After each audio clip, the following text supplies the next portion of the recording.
Why is deciding on your very first camera so difficult? Maybe it's all the sensors that confuse us, all the different makes and manufacturers, or maybe you're like myself and you just wanted your first camera to be absolutely perfect. Well, my name is Rusty. I just went through this not too long ago, so maybe my research on finding the perfect camera can help you in your journey to finding yours. In this video, I'm going to give you 5 reasons why I think the Sony A7 IV could be exactly what you're looking for. Before we dive into this video, I want to make it very clear this video is not about the specs, bells, and whistles of this camera. It's more so focused on things that I think get overlooked when looking for your first camera. That's going to lead me into reason number 1. I think you're going to absolutely love this camera. It is a hybrid camera. This just means it goes into photo and video fairly well. I knew I wanted a hybrid myself because I didn't know exactly what route I wanted to go with the camera. I was just kind of stepping into the space and wanted to dabble into a little bit of everything. So with that being said, I could take great photos and I can take great video as well. I figured if I ever lost interest in this hobby, I would at least have a camera that is nice for video and photo for my family and friends. Now there is more affordable options for hybrid cameras, but you're pretty much looking at an older model full frame or you're looking into APS-C cameras. And an APS-C camera is just a crop sensor, so the actual sensor on the body is a little bit smaller than a full frame. Choosing between all these models when you are searching for that first camera is just going to depend on your budget and what you truly want to settle with. I also want to add, don't think you can't take amazing photo and video on a crop sensor camera.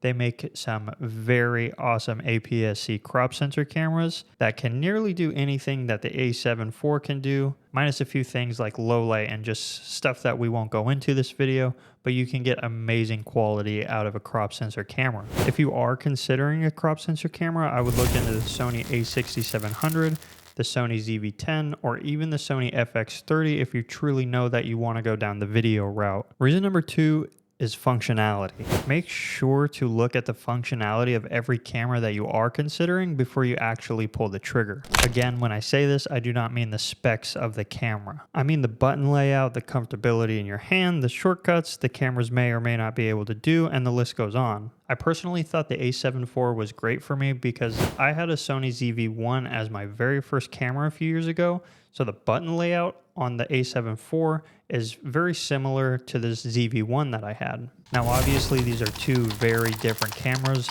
but the layout and the menu system, it was all very similar, so it was something that I was comfortable with jumping into a bigger and nicer camera. Besides that, Sony does a really good job of making really nice cameras very easy to use and very user-friendly.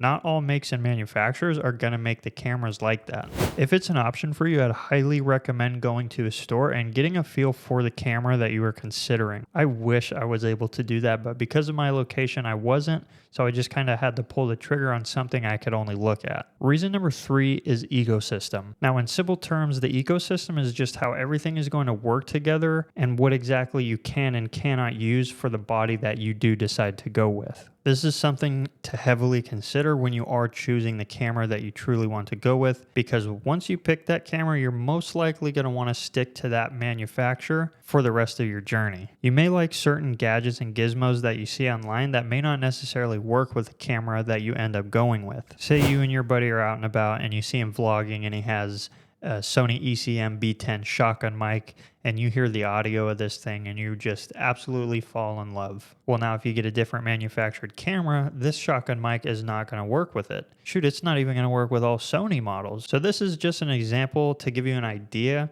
of how things work and do not work together with the body camera that you go with. With that being said, make sure to look at all the lenses, the cages, the equipment, the gear, everything that you truly like and want to go on your first camera. Make sure it's all compatible with the body that you're going to end up choosing. Again, just make sure the ecosystem is something you consider before actually pulling the trigger. For myself, the A7 IV checked off all the boxes in this category. Sony has a great lineup of equipment that is compatible with the alpha cameras, but better yet, a lot of third-party companies make really nice gear for this camera as well. Not all third-party manufacturers make gear for certain cameras. Reason number 4 is support. If you're falling in love with videography and photography, you've probably already found some creators and artists that really resonate with you. So the support and knowledge they pass on to you can make a huge difference in your learning curve. Take advantage of the creators that put all this awesome information out there free of charge. The reason I love Sony most is because they really support the creative side of things and the content creators that I resonate with, and not all manufacturers do that. They host camps called the Sony Camp, and they pretty much let a bunch of creators try out new gear, new gadgets, and they take feedback from them. And from what I've heard, they truly use this feedback to implement it into their new cameras, new lenses, and all their new equipment that's coming out in the following year. For a large company to do something like this really makes you fall in love with the brand even more. It's not necessarily something they have to do, but because they go that extra mile, I'm a huge fan. The fifth and final reason I think you will love this camera is because of the versatility. There's literally so many situations that you can be in where a Sony A7 IV will just take care of the job hands down. Great photo capabilities, great video capabilities, great low light shooting, great IBIS, which is in-body image stabilization. So pretty much keeping your shake in the camera a little more steady because of the technology in there. The lens lineup that you can use with this camera, the list just goes on and on. I think as a newbie to the space, it's very important that you really think about what you're going to want to dive into.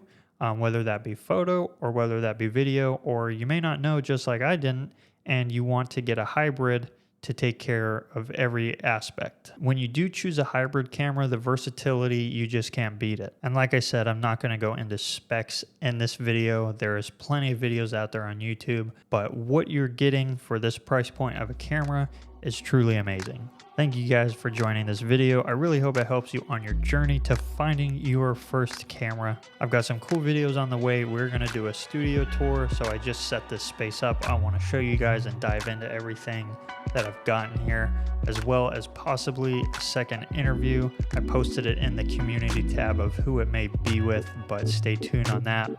Not saying it's official, but it's kind of in the works, so stay tuned. That's going to wrap it up on this one, you guys. I will see you in the next one.